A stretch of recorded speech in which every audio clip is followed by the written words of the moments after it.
소통이 잘 안 된다, 그런 이야기를 많이 합니다. 소통이 잘 안 된다.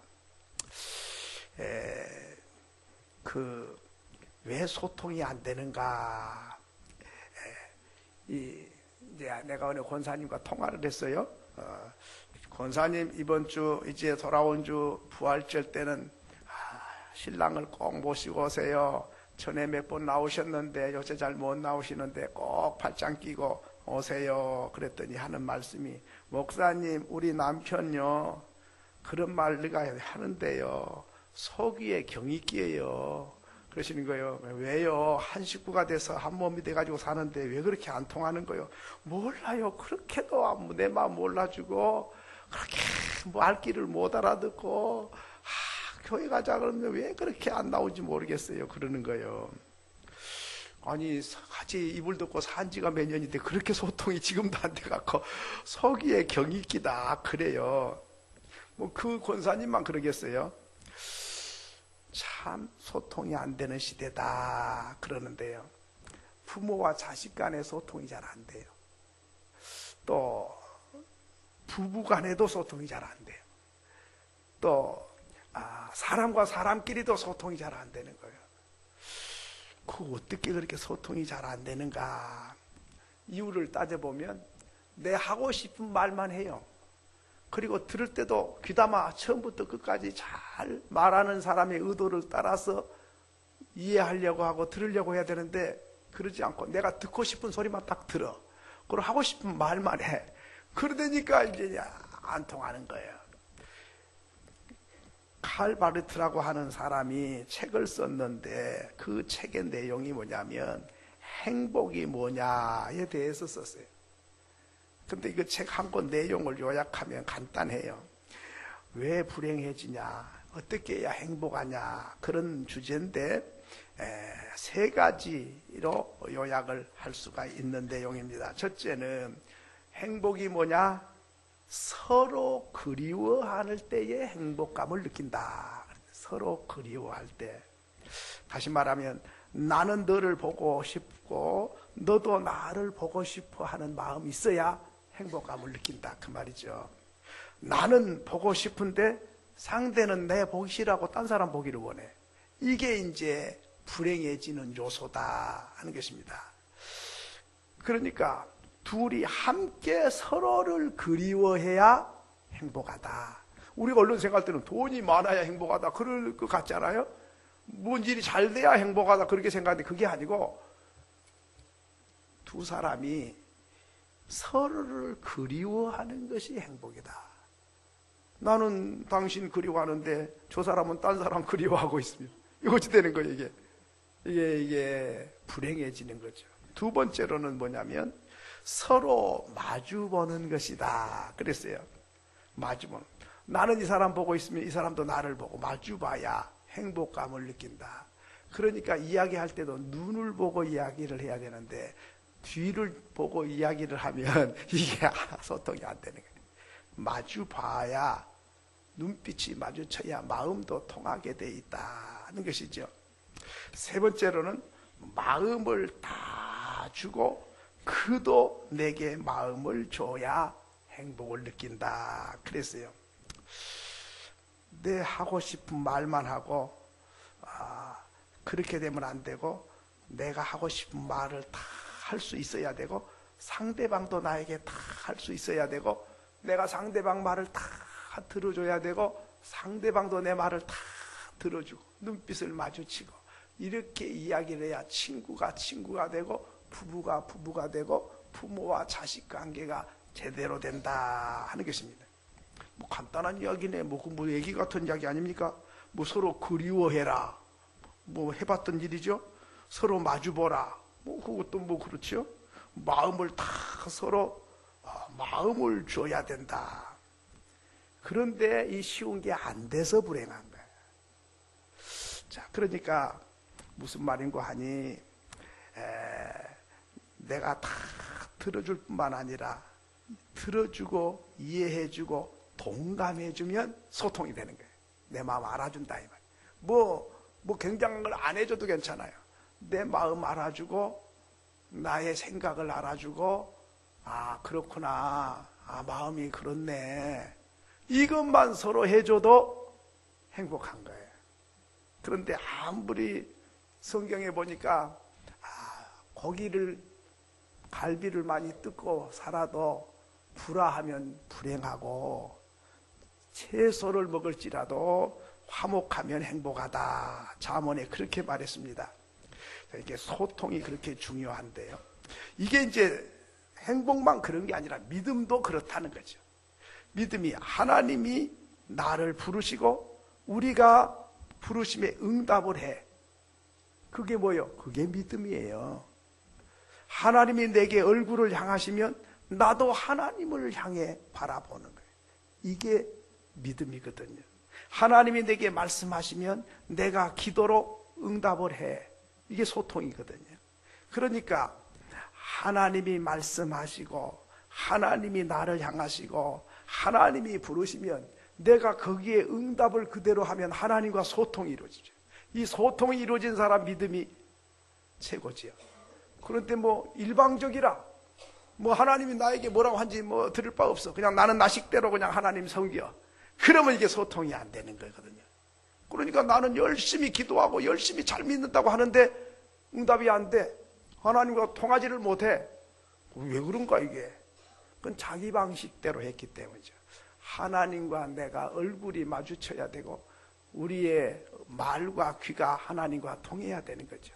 생각이 내 생각과 하나님 생각이 이게 통해야 되는 거죠. 이렇게 될 때에 하나님과 통하게 되면 기도 응답도 신속하고 뿐만 아니라 참 믿음도 돈독해지고 그리고 인생의 행복감에 젖어 살게 된다 하는 것이죠. 그러니까 부부도 그렇게 오래 살아도 안 통할 때가 많은데 하나님과 통하게 되면 얼마나 살만나겠어요. 성경에 나온 인물들이 다 하나님과 소통이 잘 된 사람들이었어요. 전쟁이 나고 죽을 고비가 생기고 병이 들고 깨지고 부서져도 하나님과 소통이 잘 된 사람, 그게 행복자고, 뭐 하는 일이 잘 된 것 같은데 하나님과 꽉 막혔어, 불통이라, 그렇게 되면 그건 불행해지고 망해지는 것이다 하는 것이죠.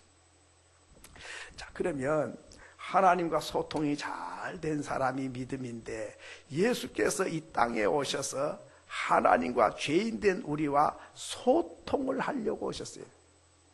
하나님은 흠과 티가 없으신 의로우신 분인데 나는 죄인 중에 개수요. 죄인이 하나님을 가까이 갈 수가 없어요. 어떻게 죄인이 하나님께 가까이 갑니까? 소통이 안 돼. 그러니까 우리 예수님이 오셔서 죄 없는 그분이 십자가를 지고 살을 찢고 피를 쏟아서 대신 우리 죄 문제를 주님이 해결하시고 죄인이 하나님과 소통의 길을 열으시려고 주님이 십자가 위에 죽으셨다 하는 것이죠. 그러면 예수님이 대화하는 방법이 있어요. 예수님은 어떻게 대화하셨는가? 병든 자를 고치십니다. 죽은 자를 살리십니다. 바다 위를 걸어가십니다. 배고픈 수많은 사람들에게 배불리 떡을 먹이십니다. 이것이 뭐냐? 이것이 하나님 말씀이에요. 하나님이 어떤 분이다 하는 걸 이 사건을 통해서 말씀하고 계신 거거든요. 그런데 이스라엘 백성들은 도대체 알아듣지를 못하는 거예요. 병든 자 고치고 죽은 자 살리고 바다 위를 걸으시고 떡을 먹이시면은 이 사건이 하나님이 이 사건을 통해서 지금 하나님이 어떤 분인 것을 말씀하고 계신 거거든요. 그런데 이 사람들은 알아듣지를 못하고 기적을 보여주세요, 표적을 보여주세요, 맨날 표적만 보여달래. 이 사건을 통해서 하나님이 말씀하신 말씀을 못 알아듣는다 이 말이죠. 그러니까 자꾸 새로운 기적만 보여달라 그래요. 기적을 보이면 또 다른 기적, 또 다른 기적, 계속 기적만 보여달라 그랬지 보고 나면 다 잊어버려요. 그런데 그 기적이 중요한 게 아니라 기적을 통해서 하나님이 말씀하시기 때문에 기적을 보여달라 그런 게 아니라 기적을 통해서 그 사건이 오늘 나에게 무엇을 말씀하고 계시는지, 하나님은 누구신지 귀를 기울이고 그 사건을 통해서 하나님의 음성을 들으려고 했어야 되는데 안 듣는 거예요. 왜? 소통이 안 되는 거죠. 그러면 사건을 통해서 말씀하신 것을 들으면 응답을 해야 되거든요. 아, 죽은 자는 못 살아나는 게 원칙인데 죽은 자를 살린 거 보니 당신은 바로 하나님이십니다. 아, 그 사람만 살린 게 아니라 우리가 죽어도 살리실 분이시네요. 죽은 자가 내가 살린다. 사망아, 네 쏘는 것이 어디 있느냐? 사망을 향해서 호령을 하고 죽음을 무서워하지 않는 하나님은 죽은 자 살리실 분이고 내가 부활이요 생명이라고 말씀하셨기에 그 죽은 자 살리는 사건을 통해서 하나님이 지금 우리에게 뭐라고 하신지를 귀담아 듣고 마음에 새기고 살아가야 되는데 귀담아 들을 생각하지 않아요. 떡을 나눠주면 우리 육신의 떡을 배불리 먹이신 거 보니 내 영혼의 양식도 먹여주실 분이십니다. 이렇게 생각하고 영혼의 양식을 달라고 그래야 되는데 못 알아듣고 아이고 어제는 배고픈 사람에게 떡을 실컷 먹여줬대. 오늘은 더 많이 먹여줄 거야. 막 자루 들고 바구니 들고 가자. 오늘 막 몽땅 가서 받아오자. 와갖고 보니까 예수님이 저쪽으로 가불고 안 계시는 거예요. 어이 찾아가가지고 예수님 우리가 어제 떡 먹고 배가 불러가지고 막 바구니 들고 자루 들고 지금 많은 사람이 왔는데 오늘 또 떡을 좀 주세요. 기가 막힌 일이에요. 내가 생명의 떡이야. 이 떡을 먹으면 몇 시간 후에 또 배고파져. 입으로 들어가서 뒤로 나가버리면 또 배고파져. 나는 생명의 떡을 주려고 온 거야. 생명의 떡을 먹어야 영원히 굶주리지 않고 영원히 만족하고 사는 거야. 이 말씀을 하고 싶어서 지금 맛배기로 떡을 먹여줬는데 그 음성은 들을 생각도 하냐고 자꾸만 맛배기만 달라는 거죠. 영혼의 양식은 관심도 없고 육신의 배만 채워달라는 거죠. 그럼 내가 너 육신의 배 채워주려고 왔느냐? 배 채워줘봐야 몇십 년 살면 다 앞서거니 뒤서거니 죽어 흙이 돼. 뭐 그것 좀 해주려고 내가 온 줄 아느냐? 뭐 떡집에 뭐 떡 나눠주는 무슨 떡장수로 온 줄 아느냐? 생명의 떡을 주러 왔어. 이 물을 마시는 자는 다시 목말라. 내가 주는 물을 마시는 자는 영원히 목마르지 않는 거야. 그걸 주려고 온 거야. 영원한 생수를 주려고 왔어. 그것을 말씀하고 싶어가지고 지금 깨닫게 하려고 이야기를 하고 있는데 도무지 못 알아듣는 거예요. 오늘 우리에게도 마찬가지죠. 하나님은 이렇게 말씀하시고 기적을 보여서 행으로 보여줍니다. 보여주고 들려줘도 다른 기적을 보여달라. 얼마나 말귀를 못 알아듣는가를 알 수가 있죠. 예수님은 하늘의 것을 말씀하시는데 사람들은 땅의 것만 알아듣는 거예요. 22절에 보니까 나의 가는 곳에 너희가 오지 못하리라. 저가 자결하려는가? 내 오늘 가는 곳에 너희들이 오지를 못해. 아니 어디로 가는데 못 따라간단 말인가? 자살하려고 그러나? 이렇게 쓰는 거예요. 그러니까 알아듣는 수준이 땅바닥인 거예요. 하늘의 것을 말씀하는데 땅의 것밖에 생각 못하고 그저 생명의 떡을 말하는데 육신에 배 채워주는 떡밖에는 생각을 못하니 얼마나 소통이 안 되고 답답하셨는지 몰라요. 그래서 요한복음 14장 1절에 보니까 너희는 마음에 근심하지 마라. 하나님을 믿으면 또 나를 믿으라. 내 아버지 집에 거할 곳이 많아. 그렇지 않으면 너에게 일렀으리라. 내가 너희를 위하여 처소를 예비하러 간다. 처소를 예비하면 다시 와서 너희를 나 있는 곳에 있게 하려고 내가 가는 거야. 너희들이 영원히 살 영원한 천국에 집을 지러 내가 가. 너를 떠난 것이 너에게 유익이야. 안 떠나고 있으면 이 자리에 그대로 있지만은 내가 떠나가서 너희 있을 곳을 다 준비해갖고 너희를 데리고 영원한 천국에 가기 위해서 내가 떠난 거야. 이렇게 말씀해도 제자들은 주님 지금 떠난 것만 섭섭한 줄 알았지 미래를 준비하시는 것에 대해서 생각할 줄을 몰랐더라. 그 말입니다. 내 마음을 닫아버렸어요. 마음이 삐뚤어졌어요. 마음이 완악해졌어요. 그러니까 하나님 말씀이 들리지를 않는 거예요. 마음이 굳어졌어요. 길바닥처럼 단단히 굳었어요. 마음이 가시밭이 돼서 그렇게 모질게 됐어요. 마음이 사막이 됐어요. 그러니까 하나님의 말씀이 들려줘도 도무지 뿌리를 내리고 꽃을 피우고 열매를 맺을 수가 없었더라고요. 그러니까 씨앗의 문제가 있었던 게 아니라 밭이 문제였더라. 밭이 옥토가 돼야 뿌리를 내리고 꽃을 피우고 열매 맺을 것인데 돌덩이처럼 마음이 굳어있고 길바닥처럼 단단하고 가시가 돋친 마음 가지고서는 우리 주님이 말씀하시면 도무지 알아들을 수가 없었더라 하는 것입니다. 그러므로 오늘 우리는 문제를 어디서 찾아야 됩니까?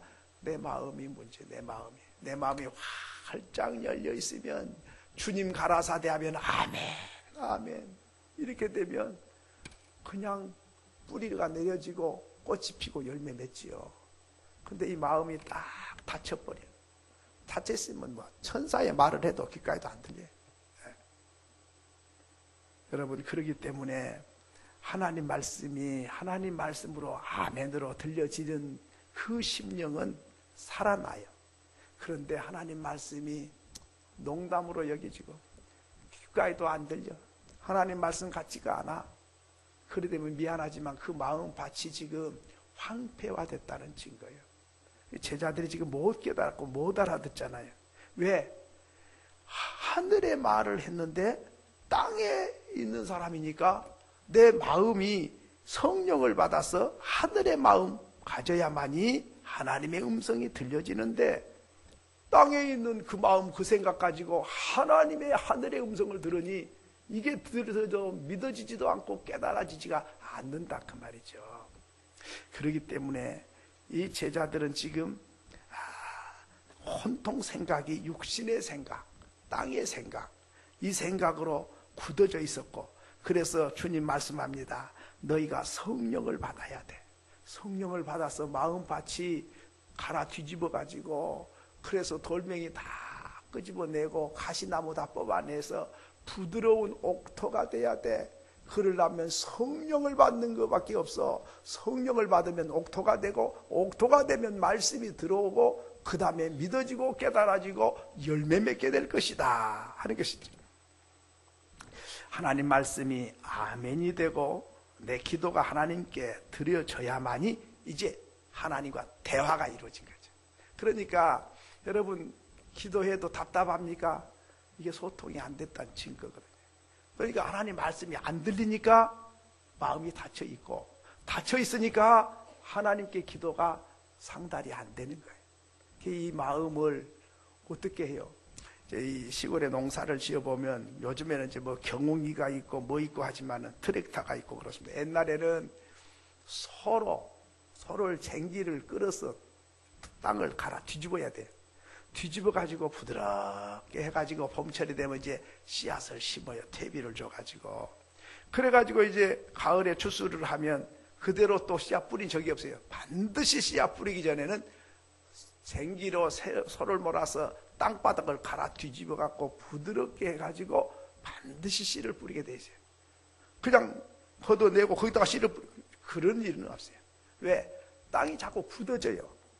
굳어지니까 쟁기로 갈아야 되는데 소가 있잖아요. 하루 종일 쟁기질 하니까 소가 지치고 힘들어가지고 맛있는 걸 줘도 먹지도 않아. 주저앉아 갖고 있는 거예요. 그러면 좀 몇 시간 쉬게 해줘. 그래가지고 힘이 나면 다시 쟁기질을 해가지고 그 넓은 논바닥을 전부 소들이 갈아 뒤집어요. 그 쟁기가 그냥 소가 가니까 갈아 뒤집어진 것 같지만은 사람이 한번 끌어봐요. 꼼짝도 안 해요. 얼마나 힘든지 몰라요. 근데 반드시 씨 뿌리기 전에는 땅을 갈아 뒤집어서 부드럽게 해야만이 씨를 뿌리고 열매를 맺게 되어 있습니다. 우리 마음밭이 그래요. 자꾸 단단해져. 세상의 가치관, 세상의 정보, 세상의 지식, 세상의 것들로 자꾸 굳어져 버려요. 이거를 말씀으로 갈아 뒤집어 버려야 돼요. 성령으로 갈아 뒤집어야 돼요. 그래서 마음이 부드러워져서 세상의 가치관, 세상의 지식, 세상의 경험을 다 뽑아내야 돼요. 그리고 주님 가라사대 하면 아멘, 아멘. 그렇게 받아들여야 많이 열매가 맺지. 딱 굳어져 갖고 있는데 하나님이 이렇습니다 하면 뿌리를 못 내려요. 열매가 없어요. 그러므로 오늘 우리는 꼭 예배 전에 왜 일찍 교회에 오셔야 되냐? 갈아 뒤집는 시간이 있어야 돼요. 그러니까 찬송하고 기도하는 거예요. 하나님, 내 마음 갈아 뒤집어 주세요. 단단해요. 미운 생각, 고집도 그대로 있고 세상의 가치관이 그대로 있어요. 세상의 정보가 옳은 줄 알고 그대로 쥐고 앉았어요.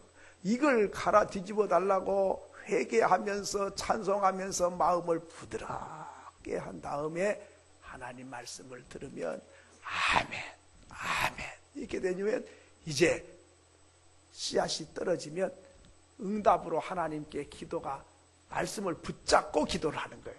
말씀 듣지도 않고 문 꽉 닫아놓고 기도를 하면 내 고집이나 내 욕심대로 기도를 해요. 그런데 마음의 말씀을 받아 가지고 그 말씀 붙잡고 기도를 하면 하나님이 하신 말씀을 붙잡고 그 말씀 가지고 기도를 하니까 하나님과 소통이 이루어지는 거죠. 그러면 그 기도를 하나님은 들으시고 응답을 하신다 하는 것이죠. 23절에 보니까 너희는 아래서 났고 나는 위에서 났으며 너희는 세상에 속하였고 이 세상에 나는 이 세상에 속하지 아니하였느니라. 그러니까 소속이 다르다. 소속이. 너희는 땅의 소속이고 나는 하늘의 소속이고 너는 아래의 소속이고 나는 위의 소속이다. 그러니 어떻게 소통이 되느냐 하는 것이죠. 그러니까 위에서 내리시는 성령이 임해야만이 소통이 된다. 그러면서 요한복음 3장에 보면 니고데모라는 환원이 나와서 예수님을 밤중에 찾아와서 질문을 하게 됩니다. 그러니까 예수님 말씀합니다. 네가 다시 태어나야 되겠다. 아이고 늙어가지고 어머니 뱃속에 들어갔다가 어떻게 또 나와요? 선생이고 환원이 돼갖고 그렇게 머리가 안 돌아가냐. 육신을 한 거 말고 영이 다시 나야 된다 그 말이에요. 그러니까 알아듣는 그 수준이 그 당시에 최고의 학벌을 자랑하는 환원이 알아듣는 것이 육신이 어떻게 다시 태어나는지 그렇게밖에는 이해가 안 되는 것이죠. 성령으로 다시 태어나야만이 된다. 오늘 교회를 다닌다고 되는 게 아니라 우리가 성령으로 다시 태어나야 돼요. 그 사람을 뭐라면 영에 속한 사람이다 그래요. 다시 안 태어난 사람은 어떤 사람입니까? 육에 속한 사람이다. 육에 속한 사람은 이 제자들처럼 온통 생각하는 것이 육신적으로 세상적으로 눈에 보이는 것밖에는 생각을 못해요. 여기서 태어난 것밖에, 여기서 버린 것밖에 안 봐요. 그렇기 때문에 소통이 안 되는 거죠. 그래서 성령으로 다시 태어나지 아니하면 결단코 하늘나라를 볼 수도 없고 들어갈 수도 없다. 교회만 왔다 갔다 한다고 되는 게 아니야. 성령으로 네가 다시 태어나야 돼. 근본적으로 다시 태어나야 돼. 뭐 조금 수양을 쌓고 뭐 조금 뭐 도덕적이고 조금 더 윤리적이고 뭐 조금 선한 일을 해서 가는 게 아니고 근본적으로 처음부터 다시 성령으로 태어나지 아니하면 하늘나라에 들어갈 수가 없다.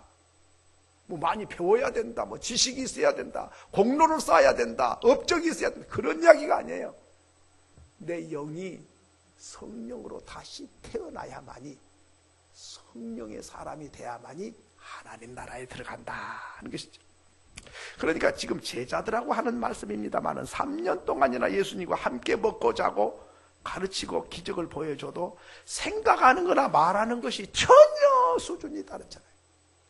너는 아래에서 났고 나는 위에서 났고 너는 세상에 속했고 나는 세상에 속한 게 아니고 하늘에 속해 있고 떡을 말하면 배고픈 육신에 배 채워주는 떡만 생각하고 생수를 말하면 마시는 물만 생각했지 영원한 생수를 알지를 못하고 이렇게 3년 동안 직접 훈련과 배움을 가지고 기적을 수없이 체험해도 깜깜한 거예요. 영적으로 보면 아주 무식하기 짝이 없는 거예요. 그러기에 오늘 우리는 반드시 성령으로 다시 태어나지 아니하면 알아듣지도 못하고 소통도 안 된다 하는 것이죠. 그래서 마태복음 5장 1절부터 보면 너희는 마음에 가난한 자가 복이 있다. 천국이 저희 것이다. 화평케 하는 사람 복이 있다. 하나님의 아들이라 일컬음을 받게 된다. 핍박을 받는 자 복이 있다. 천국의 상이 크다.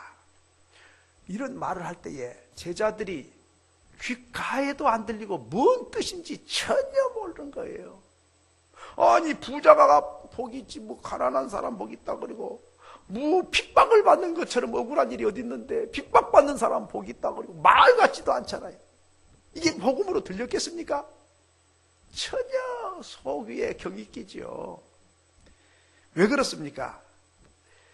그 이유는 하늘에 속한 사람이 들으면 아멘, 아멘 이렇게 되는데 땅에 속한 사람이 들으니까 노멘, 도대체 뭐 이런 알아듣지도 못한 소리, 말 같지도 않다 이 말이죠. 그러니까 똑같은 말씀을 들어도 하늘에 속한 사람은, 성령으로 난 사람은 하늘에 속한 사람이 돼요. 성령으로 태어났으니까 그 사람은 성령의 음성을 듣게 되고 그 사람은 생각이 수준이, 깨달음이 수준이 있는 거죠. 이 땅에서 매면 하늘에서 매고 땅에서 풀면 하늘에서 풀린다. 뭔 말인지를 못 알아듣는 거예요. 근데 성령의 사람은 너무 잘 깨달아지는 거예요. 그러니까 이 말씀 오늘 현실로 가져오면 돈을 벌면서 살지만은 돈의 종이 되면 안 된다는 말씀이고, 성공과 실패에도 하나님의 뜻을 기준으로 해서 생각을 해야 되는 것이지, 돈 많이 벌면 성공, 돈 못 벌면 실패자, 그게 아니고, 하나님의 뜻을 이루었으면 실패를 했어도 그 사람은 성공자고, 하나님의 뜻과 반대로 갔으면 돈을 많이 벌었을지라도 그거는 하나님의 대적자가 되는 것이죠. 얼마를 벌었느냐보다 얼마나 진실했느냐를 하나님은 보시기 때문에, 우리의 소속이 이 땅이 아니라 하늘나라이기 때문에 하나님과 소통이 잘 되는 사람은 내가 배부르냐 안 부르냐가 중심이 아니고 하나님이 기뻐하냐 안 하느냐, 그것이 중심이 되고, 세상 사람들이 나를 어떻게 평가하느냐가 중요한 게 아니라 하나님이 나를 어떻게 평가하느냐가 더 중요한 것이기 때문에 바로 내가 어디에 속해 있는가, 그것을 하나님 앞에서 볼 줄 알아야 된다는 것이죠. 24절 하반절에 보면 너희가 만일 내가 그인 줄을 믿지 아니하면 죄 가운데서 죽으리라. 예수를 믿지 않는 사람은 죄 가운데 죽게 된다. 예수를 믿지 않으면 너는 죄 가운데서 죽는다 그 말이죠. 예수를 믿으면 너는 죄로 말미암아 죽는 것이 아니다 하는 것입니다. 내가 병이 나서 병이 났다 그럽시다. 예수를 믿으면 하나님의 자녀로서 병을 앓는 것이지 죄 때문에 병을 앓는 게 아니에요. 이거 꼭 기억해야 합니다. 내가 사업에 실패를 했어요. 실패를 했으면 죄가 많아가지고 실패를 했나 보다, 그렇게만 생각하면 안 돼요. 물론 잘못한 거 있으면 회개해야지요. 그러나 회개하고 깨닫게 하기 위해서 실패할 수도 있어요. 그러나 죄가 많아서 실패했다고 꼭 그렇게만 말하면 하나님을 모독하는 사람이 되는 거예요. 왜? 주님이 십자가 왜 졌어요? 우리의 질고와 우리의 모든 죄악과 이 모든 걸 주님이 짊어지고 십자가에서 피 흘려 죽으셔서 청산을 해놨는데 아직도 죄가 있어가지고 내가 실패를 했다고 생각하면 주님이 십자가 진 것이 무효잖아요. 하나님을 모독하는 일이 되는 거예요. 그러니까 죄 때문에 망했다. 다른 사람은 그렇게 말해도 될지 몰라도 제대로 예수를 믿고 구원받은 사람은 죄 때문에 망했다는 말을 하면 안 되는 거예요. 병이 나도 그래요. 죄 때문에 병이 났다. 잘못한 거 있으면 회개해야지요. 깨닫고 용서를 구해라고 그렇게 감동을 주면 철저히 회개하고 돌아서야지요. 그러나 꼭 죄가 있어서 병이 났다라고만 생각하면 예수님이 십자가에 죽은 이유를 제대로 아는 사람이 아니다 그 말이죠.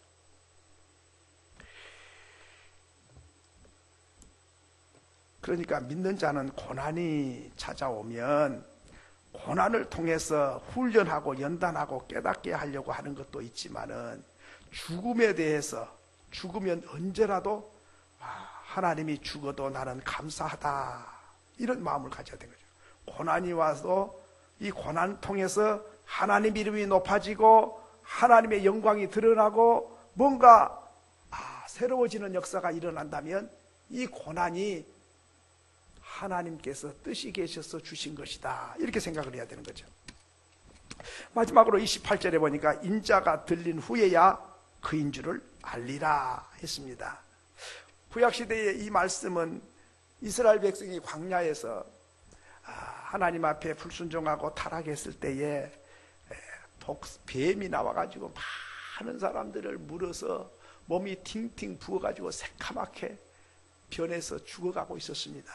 그때에 모세가 하나님께 기도했습니다. 하나님, 어떻게 해야 되겠습니까? 이 백성 좀 살려달라고 호소하고 기도했습니다. 그때 하나님께서 모세에게 놋뱀을 만들어서 장대에 매달아 높은 곳에 세워놓고, 백성들아, 이 놋뱀을 쳐다보면 산다. 독이 빠져나가고 죽게 된 사람 살아날 거야. 이 놋뱀을 쳐다보라 외쳤습니다. 그때에 두 가지로 딱 갈라졌어요. 아니, 지금 뱀에 물려서 좀 죽어가고 막 꿈에라도 보기 싫은 뱀을 또 만들어 놓고 쳐다보라 그래? 안 쳐다봐. 내가 죽으면 죽었지, 안 쳐다봐. 안 쳐다봐. 머리를 쳐박고 안 쳐다봐. 그 사람은 다 죽었고, 아멘, 순종하겠습니다. 하나님 말씀하시니 그렇게 하겠습니다.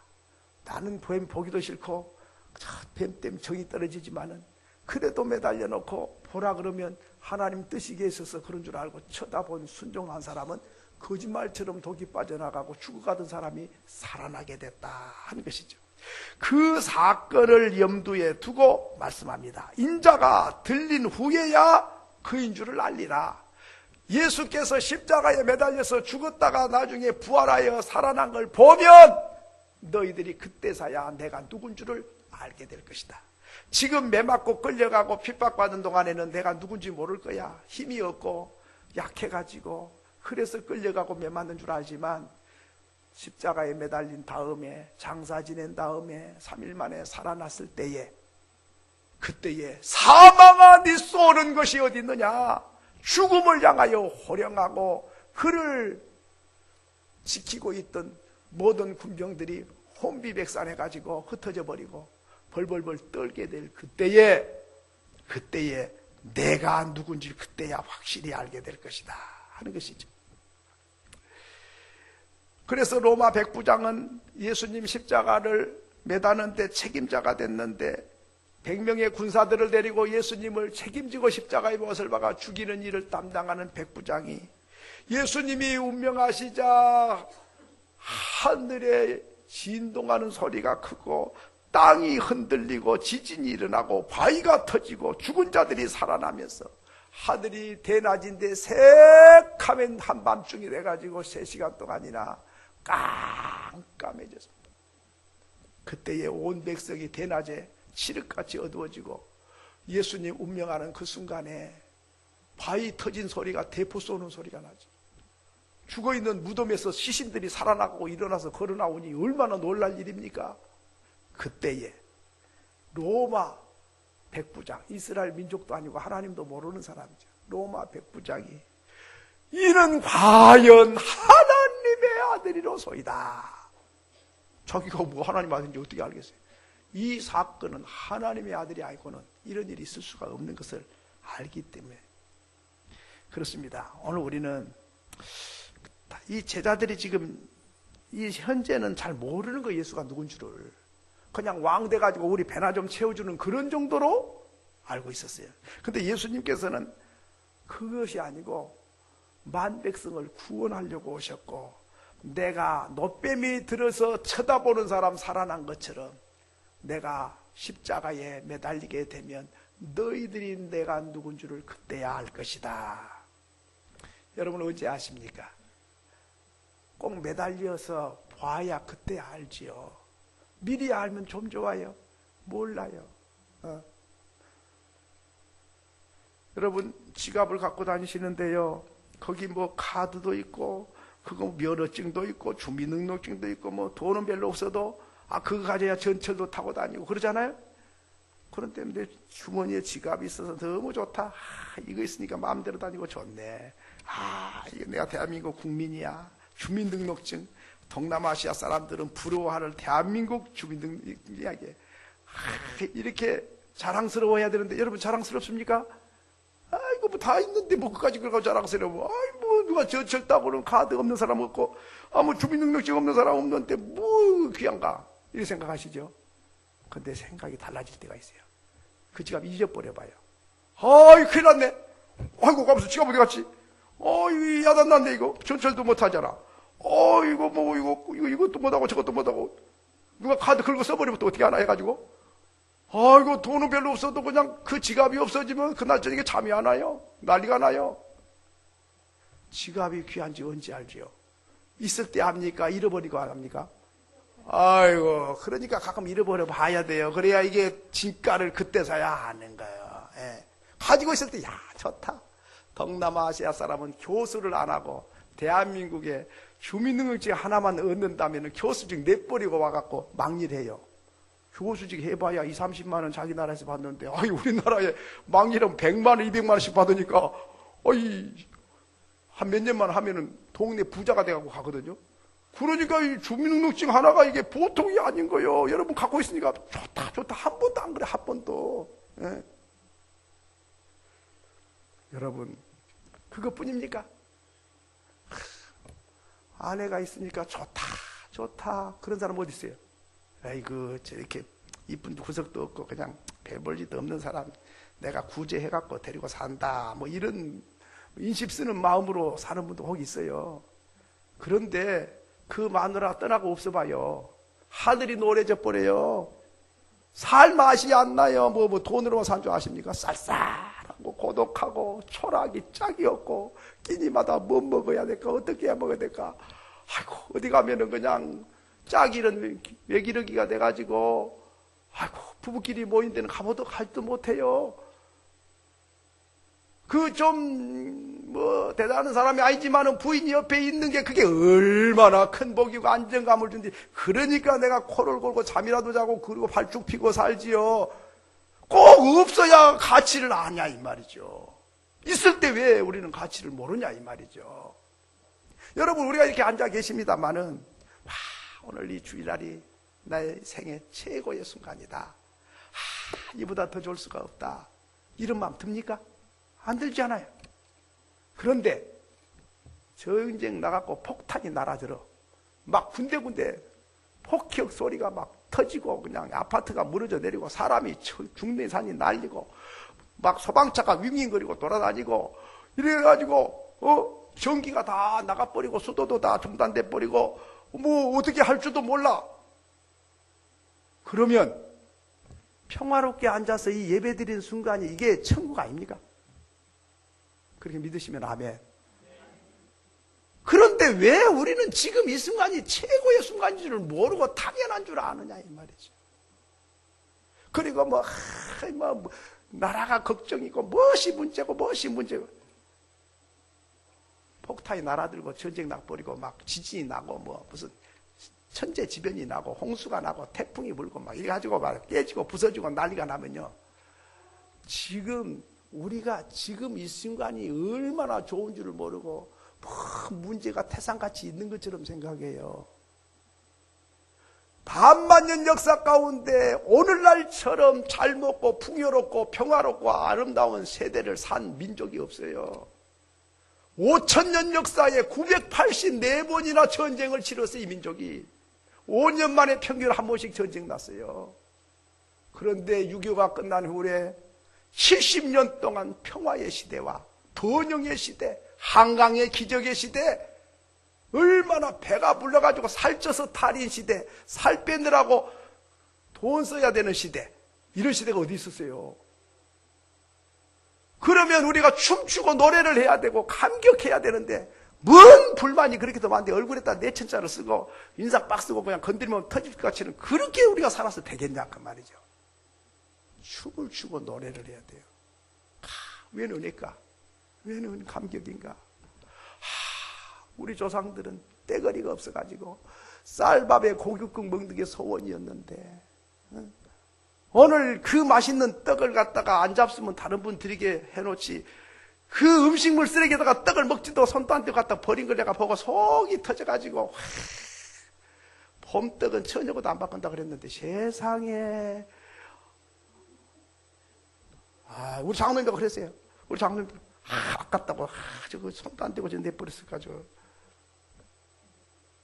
여러분 오늘 우리가 알아야 됩니다. 왜 잃어버리고 아냐 이 말이죠. 누리면서 깨닫는 사람, 바로 그 사람이 복 있는 사람입니다. 오늘 저와 여러분은 이 나라 역사 가운데 내 평생에 최고의 순간을 살고 있음을 아시고, 또 생각해보세요. 앞으로 늙어지면 늙어졌지 젊어지겠어요? 그렇잖아요. 그러니까 내 생에 지금 제일 젊은 시대예요. 지금 앞으로 남은 생애를 비하면.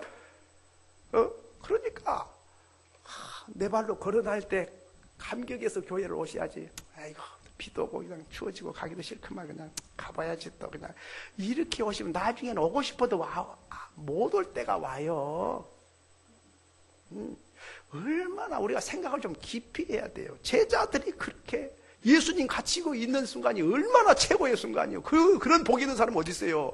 하나님의 아들이 같이 손잡고 다니고 기적을 보여주고 말씀을 보여주고 황홀한 일이지요. 하나님 같이 다니고 하나님 아들하고. 그런데 네 자리가 크냐 내 자리가 크냐 높은 자리 누가 차지할 거냐 그리고 하늘의 비밀을 말하는데 맨날 육신의 배 채울 것만 생각하고, 생각하는 거나 말하는 것이 어린아이 같잖아. 이게 철이 안 나도 보통 안 난 게 아니거든. 그러면 그 당시 그 제자만 그런 게 아니라 오늘 내 모습이 그 제자의 모습이다.